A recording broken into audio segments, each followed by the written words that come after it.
This is part 3 of the lesson 1.2 packet.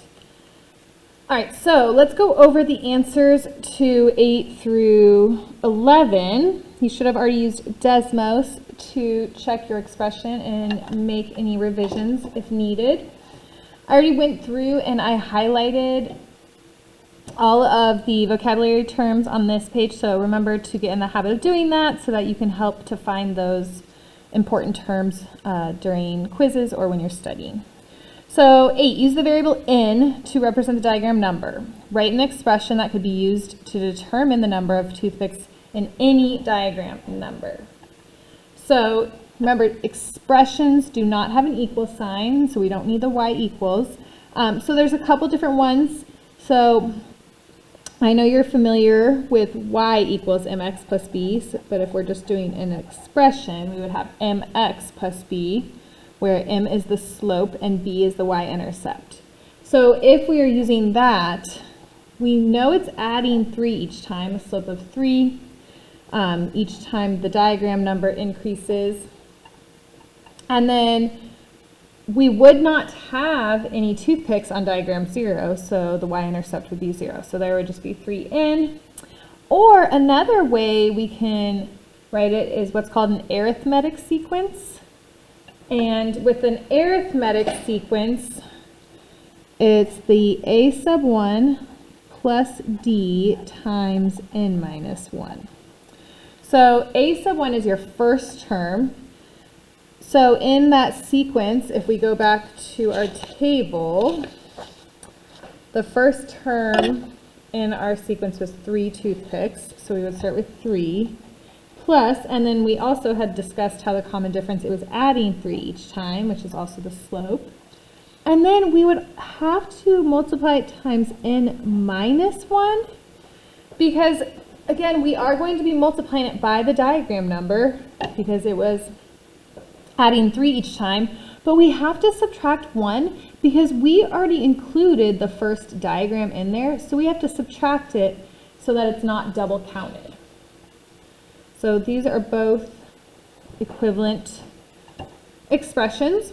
All right, when you are graphing it, and you should have also used Desmos to check your graph, but I like to try to spread out my graph, so since I know I only need to go up to 7, I'm going to skip every other line. Now make sure your lines are exactly on those lines of the grid boxes.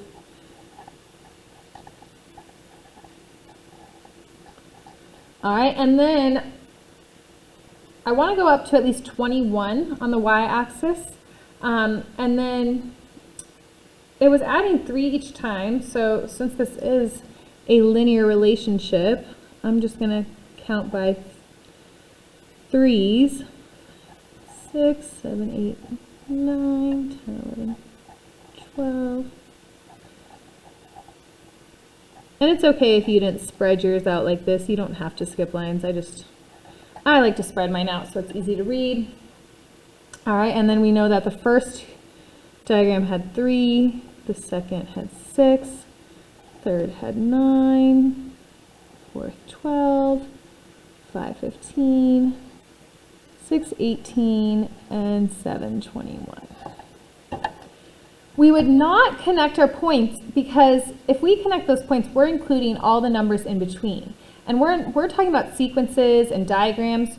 We can't have decimals or fractions of a diagram. We just have the first diagram, then the second. If we connect a line between these points, we're including diagram 1.1, 1.2, 1.3, and all the numbers in between. So you want to keep this is called discrete. We would not connect it, which would be continuous. So we want to keep this discrete. Also, we always want a title for graphs. So let's add toothpick diagrams. Number 10, show or explain with words how you can use the graph to confirm your answer from item 6A. So item 6A was asking about the 7th toothpick is, or the 7th diagram has 21 toothpicks. And then remember, common difference or the slope is adding 3 each time. So you should be familiar with rise over run. So, you know, if we kept that rise over run going from item 5, we know it's going up 3 over 1, up 3 over 1. So we could explain it that way, but there's many different ways to describe that. So I'm just going to put answers will vary, and you need to explain how you did that in your own words. Number 11, show how you can use your expression to confirm your answer from item 6B. So we can use either expressions. So 6B was asking about the 15th diagram. So we would use n equals 15 and substitute that into our expression. So you could either use the 3n, so 3 times 15 equals 45, or we can use that other expression, 3 plus 3 times 15 minus 1.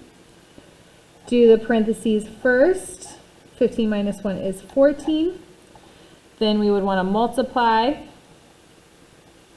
3 times 14 is 42. And then 3 plus 42 equals 45. And then don't forget to box your final answer. And then you had already used Desmos to check your answer. All right, I am going to go over perimeter to help you get started with the next task 2. So we have task 2, perimeter sequence, and then the last page goes over the quarter sequence. So I'm expecting you to work with your group members and complete the rest of this packet on your own. But I'm going to help you get started with this perimeter one.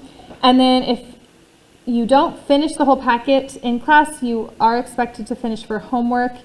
And I may be checking this tomorrow for a grade, so make sure you have completed and shown all of your work. All right, so just to review this one to help you get started, it says the following pattern was created with blocks. What do you notice and wonder? So make sure you put that in. But I'm going to help you start the table because I have a lot of students who forget what perimeter means and struggle with this part. So let me help you get started with the table. So perimeter is we want to add all of the outer sides of the diagrams. So like each line segment, it would be considered one unit. So this would be 1, 2, 3, 4, 5, 6. So this one has 6.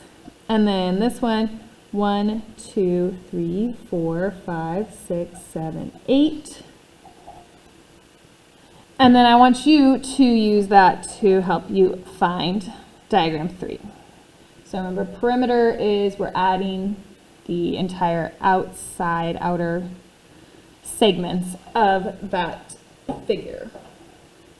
All right, again, work the rest of the class to finish this. If you do finish early and there's still class time left, then I want you to take out your syllabus and look over that and study that for your syllabus quiz this Friday.